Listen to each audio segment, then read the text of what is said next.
What time did you get here to be first online? 4 this morning. You slept here. Slept here on the concrete. Right here.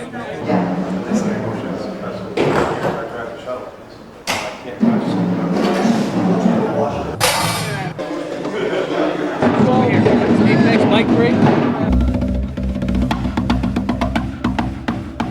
Set up. Try again. 2, 9,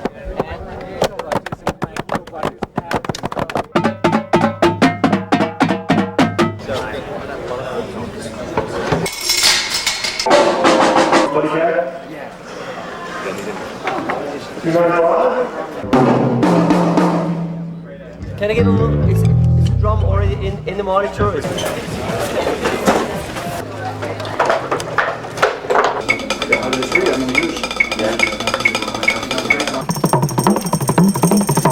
Yeah, that's good.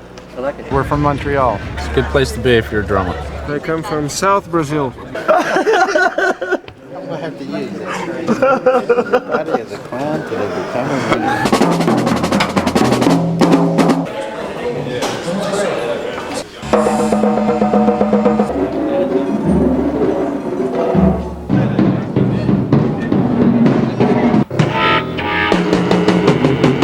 That's solid play, huh? Far out.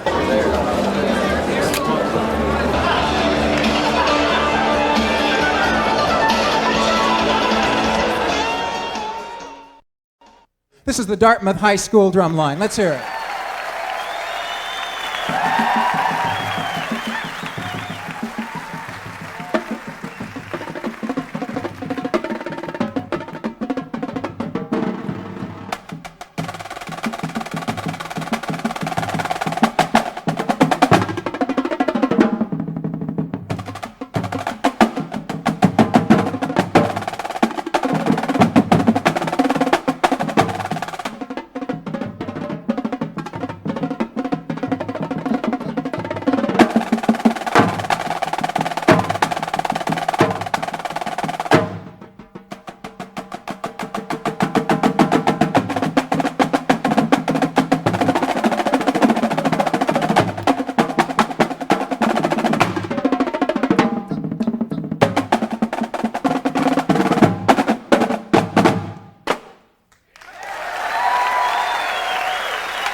Well, when I come to the Modern Drummer Festival, I always look forward to hearing the diversity in drumming.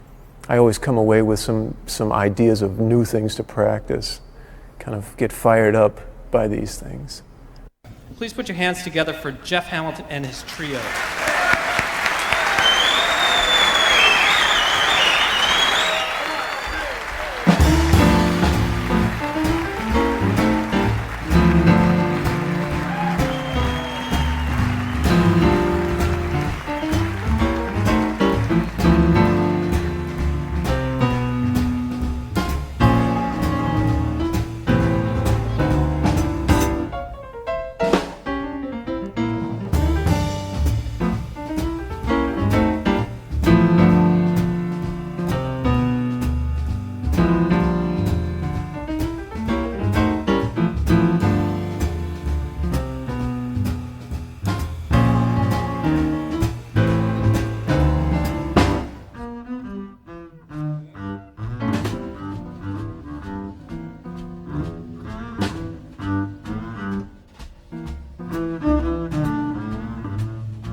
Hamilton. Jeff Hamilton.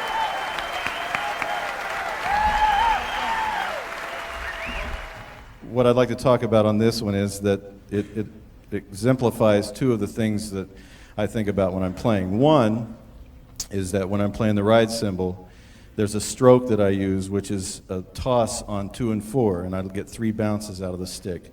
So I throw it down on ding, dig-a-ding, dig-a-ding, dig-a-ding, and that's how I get the swing feel in the, you're welcome. 20 years you've been trying to figure that out, right? So that's what it is. And it actually comes from a fast tempo. Because we all do this at a fast tempo. If I bring anybody up here and say, okay, this tempo, everybody would go ding, dig-a-ding, dig-a-ding, dig-a-ding, dig-a-ding, dig-a-ding, dig-a-ding. So just slow that down, and you've got the stroke. For example.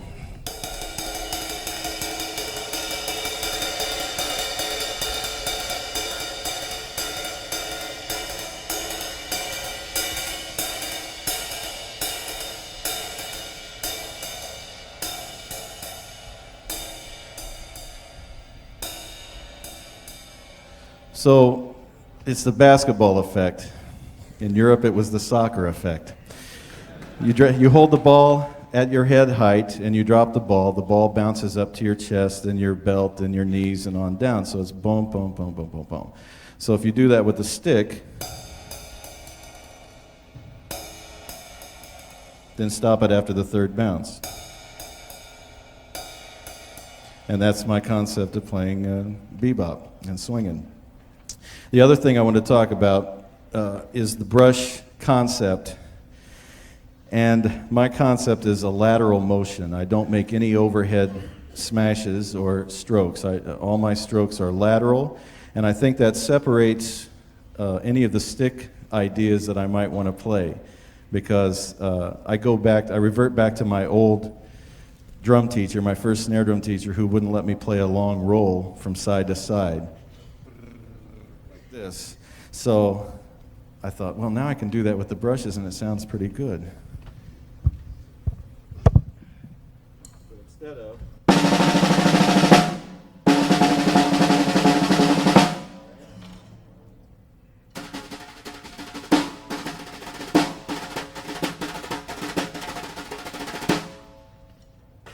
it's the side-to-side motion that gives you the big sound. Boy, this is the last time I wear a funeral director suit at one of these things.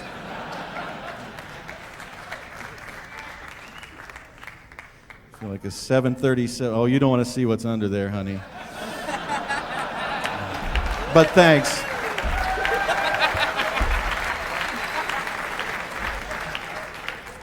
So where was I? Lateral stroke. Yes.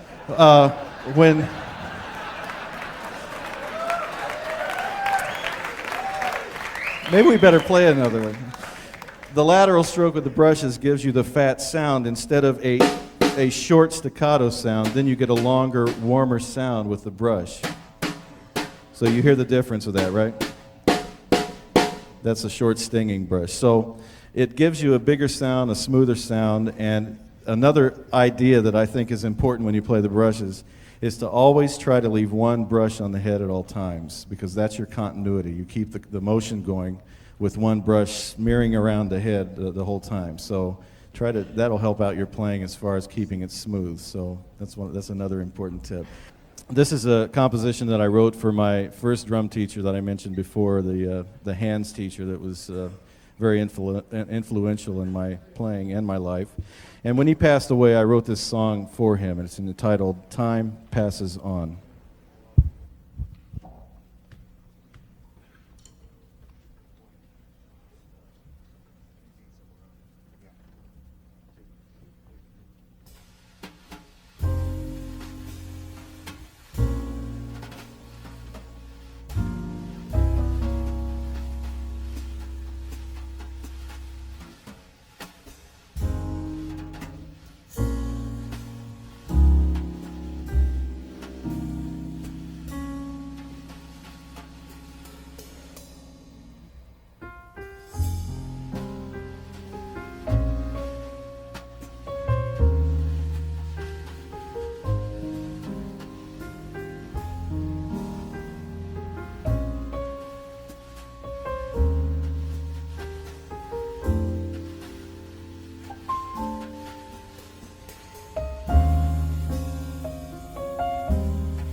Thank you.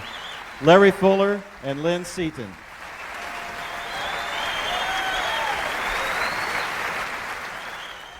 My practice routine at the very beginning was snare drum instruction, military type drumming, rudimental background, Haskell Har, Benjamin Podemsky, Will Coxon, and I wasn't allowed to get a drum set for 5 years, so it was just solid snare drum training.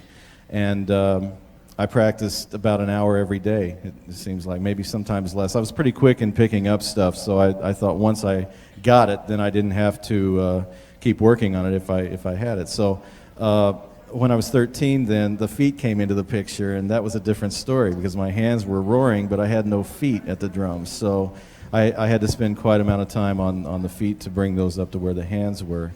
Now I don't really practice that much because I'm playing almost every day, and I'm playing with caliber musicians that require your level to be up on a certain level with theirs.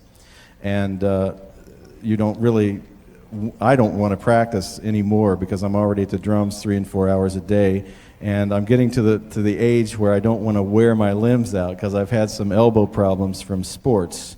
And I'm just glad I can play the drums for 4 hours a day, so I don't really spend too much more time in the practice room, unless there's something that really hangs me up. But most of my practice is up here. I think about what I want to play, and I logically think about how it sets at the drum set, and then when I sit down I can play it, whether it's osmosis or not. I think that's probably where it comes from. It's always been a challenge for me to try to get as much as I can out of the minimal amount, and I'm still trying to do that. So it's just something that I've been known for a long time, and it feels comfortable to me. If I put another tom-tom here, then it moves my ride cymbal out, and my ride cymbal is the most important thing to a jazz drummer.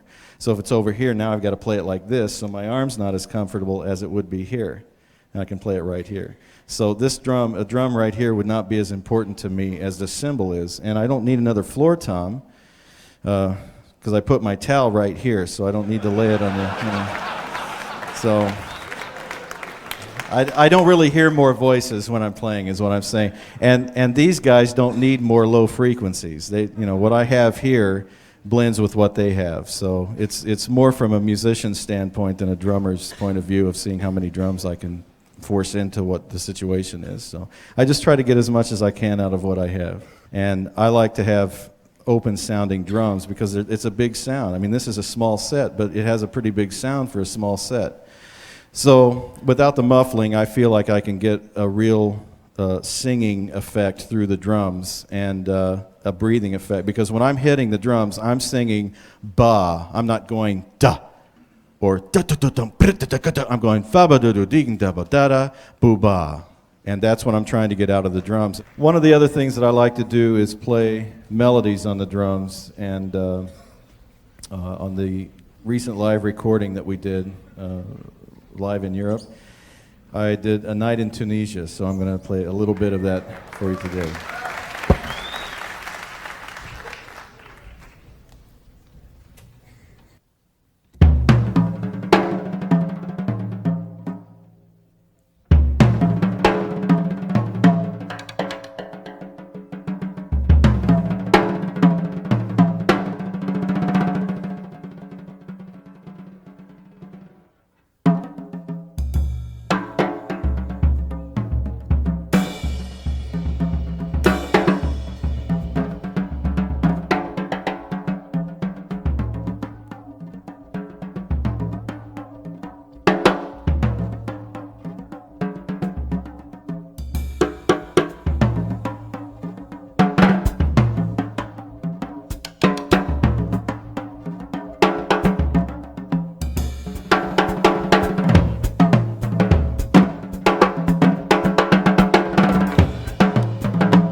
It's very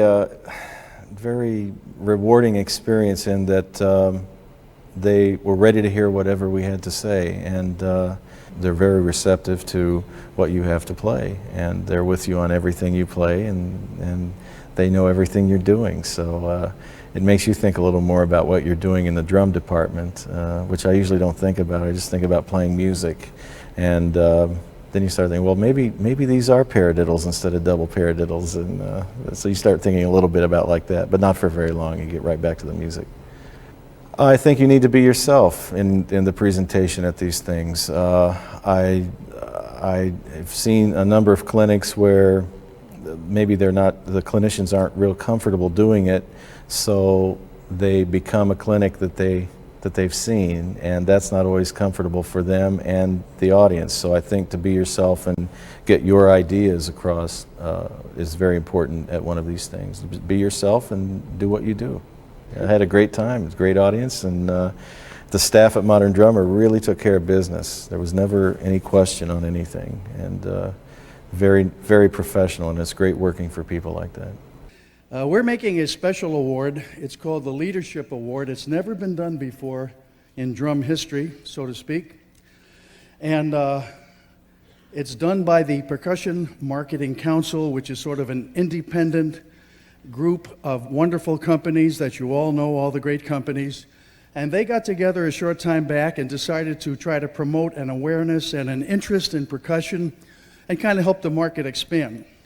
This is being presented, the very first Leadership Award, to Ron Spignardi of Modern Drummer.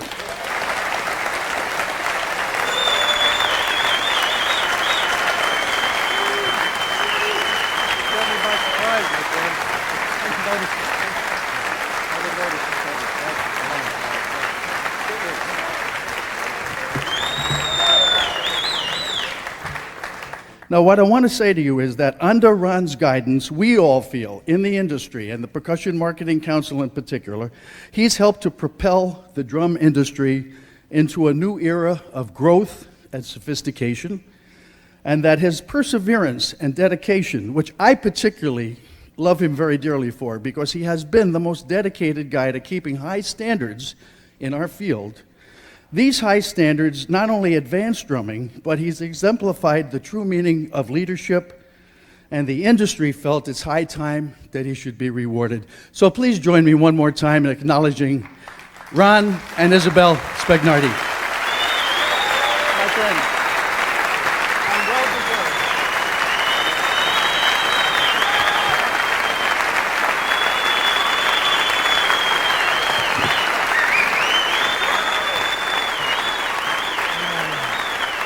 Thank you very much.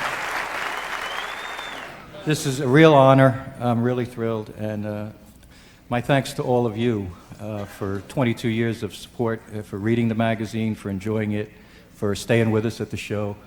We really appreciate it. And thank you all, and enjoy the show. Thanks. God bless.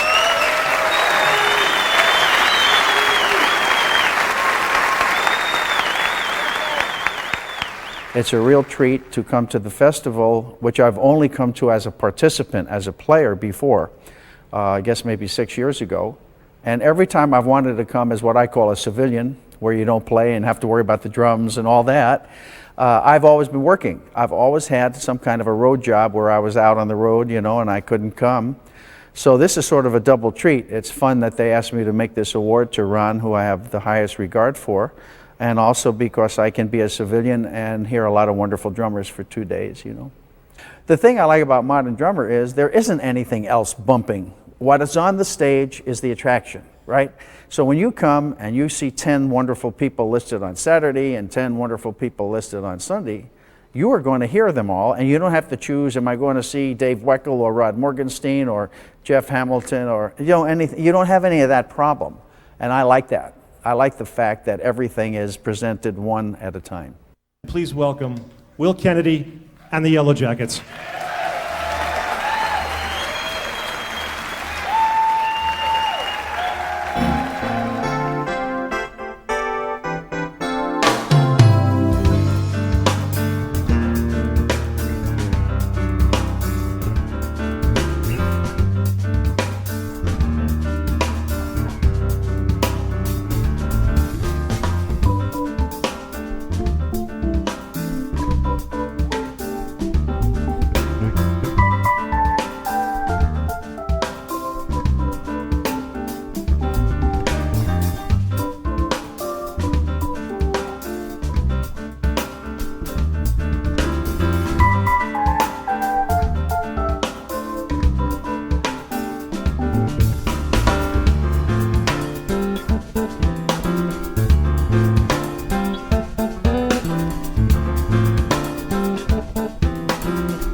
Music is language, and we're trying to speak through our instruments.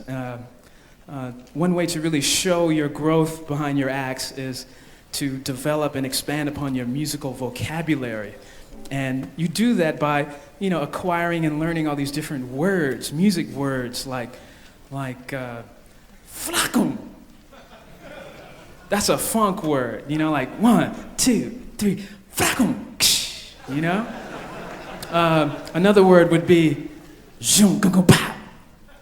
Yeah, let me demonstrate.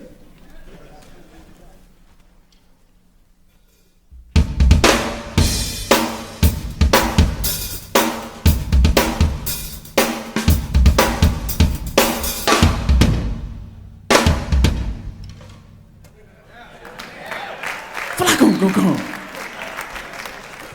Russell, what's a jazz word? Any sentence or phrase you can think of?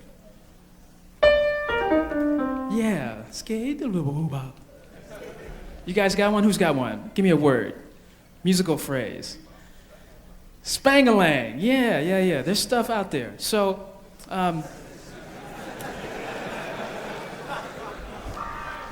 there's this tune called Freedom Land, which is off of our Greenhouse recording. And it's in the kind of Latin funk influence. And in my way, I try to acquire and use these authentic sounding phrases and words that kind of represent the Latin feel. And there's a whole study in it in itself. I really don't have time to go into it. We're just gonna play the song Freedom Land.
We're going to play this tune, Cape Town. It has a few meter changes in it, but follow along. Keep that foundation going. Good luck.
it's always encouraging to have that support from the audience. You can tell that they're listening to you, and they're supporting the things that you're saying, and it was a really pleasant experience. A large portion of my clinics are audience participation, and a lot of times you never really know what you're going to get back from them. You just throw something out at them, and you see how well they respond, if they respond at all. You hope they will. So there is this element of spontaneity in the clinics that I do, and we had a good time today. I just think it's important for an artist to be himself. I've been doing clinics for about, I don't know, 8 or 9 years now, and when I first started doing them, I wanted to be something that I wasn't. You know, I wanted to try to impress people and you know, come in with a lot of chops, and I soon discovered that, you know, you just need to be yourself and have a good time and express your musical experience, because that's what people come to see. That's what they want to know. You know, what is it about you that is special and unique? Man, I'm just thrilled and happy to be involved in this occasion. It's really nice to see how the level of performance rises every year, you know, as new players come in, and we get a chance to honor the senior players of our craft, and it's just been a really cool community to come together as drummers and share. So I'm really happy to be here. I'm very glad to be here, I really am, because a lot of my favorite people are here. Jeff Hamilton, Ed Shaughnessy, you know, and now I'm getting to the young folks. I'm learning about all the different guys. I've seen some of them perform, but it's nice for me to meet them. Modern Drummer 2 years ago sent me a creativity plaque and honor, and I was glad to receive that from them. So that's why I'm here now, to meet different people. I like to tell the drummers to keep a cool head, have a great personality, respect everybody you come in touch with and view with, and do your thing. You're going to suffer a while, that's for sure, not that you got a regular job. You know somebody that's going to put you there right now. But it's a great thing to keep going on your drums and have your mama to kick you out of the kitchen. Get out of here, boy, with all that noise, what my mom used to do. But I'm here now, and I don't have to sit in the kitchen and play no more. But keep going, fellas. To prepare for today's performance, I rehearsed actually yesterday with my duo partner, Jordan Rudess. We have a band called the Rudess Morgenstein Project. There's only 2 people in the band. I play drums, he plays 1 keyboard, and we get along extremely well, and the band will never break up. So we just rehearsed yesterday for a few hours, and I think we got it together. Well, what's special to me is that they asked me to perform at the very first one back in 1987. So it's always held a special place in my heart, and this is my 3rd go-around with it, and I just think they offer something really unique to the world. You know, they were the first in so many areas, you know, first coming out with a magazine like they have, which just covers the entire spectrum of drumming and percussion, and then, you know, following it up with what makes perfect sense, a drum festival featuring a lot of the people who are out and about, touring the world and putting out, you know, world-class music. I've done a lot of drum clinics and percussion festivals over the years, and what I always tried to do is to leave people with a positive, uplifting feeling, so that they can leave here and not kind of throw their hands up in the air and say, what's the point? I'll never be able to do that, or it's too hard, or the music business is too tough. You know, I like to present the reality of drumming and music and how it relates to life, but also do a nice, well-rounded cross-section of things. Some performance with and without music, a little bit of instructing, so hopefully someone could walk away with something that they didn't have when they first came in. Humor, which I think is very important in the learning process. And just, you know, the overall feeling that music it, for me, is my escape from the world. You know, when I need a place to go, when life's getting me down or whatever, I can just sit down on the drums, wipe it all out, and go to that really comfortable, beautiful place. And it's always there available to all of us. On keyboards, Mr. Jordan Rudess. On drums, Mr. Rod Morgenstein. The Rudess Morgenstein Project.